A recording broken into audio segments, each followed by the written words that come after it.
existe déjà dans les eaux nationales, le deep sea mining, ou est-ce que ça n'existe pas encore? Et si ça n'existe pas encore, est-ce que du coup un pays pourrait décider unilatéralement de faire ça dans ses eaux nationales? Et qu'est-ce que ça engendrerait en fait? Parce que évidemment, si on parle océan, il n'y a pas de frontières, il n'y a pas de frontières physiques. Qu'est-ce que ça engendrerait pour les autres pays? Ouais.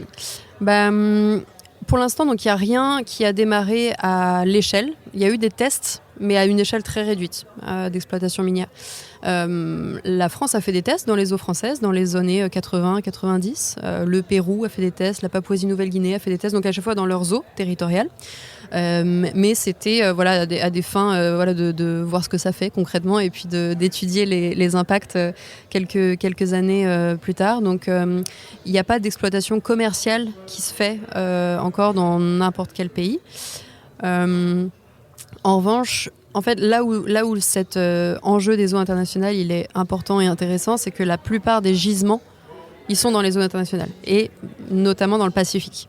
Donc l'océan Pacifique, ce serait le premier qui serait miné si l'exploitation démarrait. Et d'ailleurs, TMC, s'ils y vont avec Trump, minerait en premier lieu dans le Pacifique, en violation aussi des droits des peuples du Pacifique.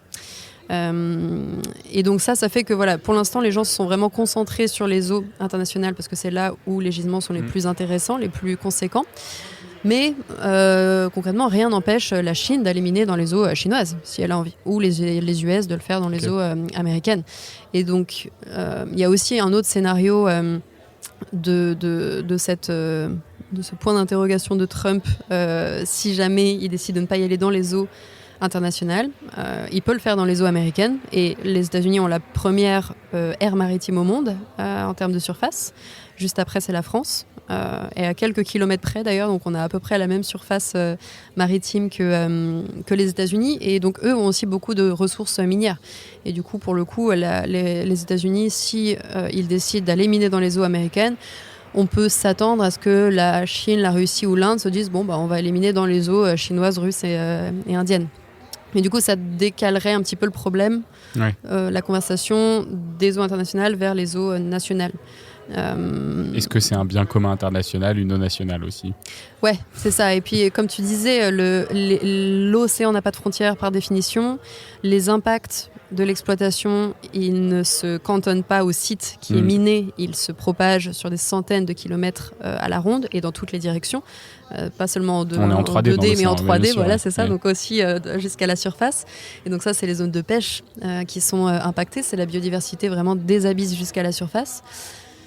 Concrètement, c'est quoi le danger en fait? On découvre des choses qui sont sur le sol et qui devraient rester sur le sol?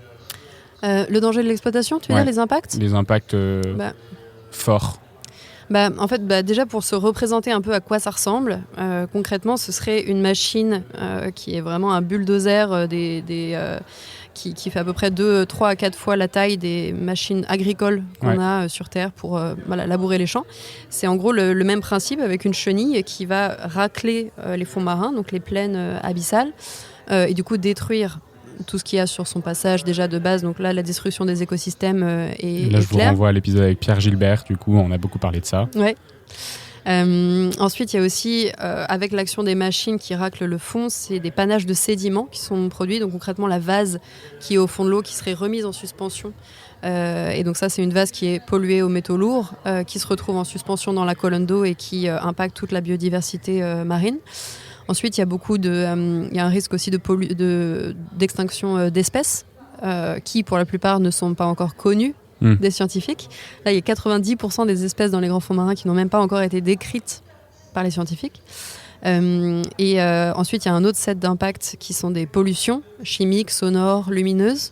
Les pollutions sonores et lumineuses, c'est des pollutions qui sont hyper importante pour la biodiversité marine qui communique principalement avec le son et la bioluminescence à ces profondeurs-là. Et enfin, il y a aussi des impacts sur le climat, sur la stabilité du climat. Et ça, c'est des impacts que pour l'instant, les scientifiques n'arrivent pas très bien à chiffrer ou à estimer. Mais concrètement, ça pourrait mettre un grain de sable dans l'engrenage climatique. Thermohaline. Ouais, exactement. Et donc là, on rentre un peu aussi dans une zones inconnues, avec potentiellement l'aggravation de la crise climatique. Ça, et en plus, j'imagine qu'on peut libérer du carbone qui est présent dans les fonds marins, dans les sédiments. On en avait parlé dans l'épisode avec Pierre Gilbert, où on disait que justement, en fait, la vie marine, et au fait, quand les animaux meurent, quand ils défèquent et que tout ça arrive sur le sol, ça stocke énormément de carbone. Mais que du coup, si on commence à remuer tout ça, on fait remonter du carbone à la surface qui est censé être piégé dans les profondeurs. Ouais, exactement. Ouais, les abysses, c'est vraiment notre coffre-fort à carbone. Et donc tu as l'océan dans son ensemble qui séquestre avec plein de manières différentes ces gaz à effet de serre, et pas que le carbone d'ailleurs, le méthane aussi, qui est un gaz à effet de serre avec un pouvoir réchauffant encore pire que le carbone, que le CO2, et tous ces gaz là sont vraiment coffrés, séquestrés dans les fonds marins. Et là cette question des risques climatiques, elle est connue des scientifiques, elle est identifiée, mais par contre son ampleur n'est pas encore connue. Et donc c'est aussi une des raisons pour lesquelles ils disent il faut un moratoire.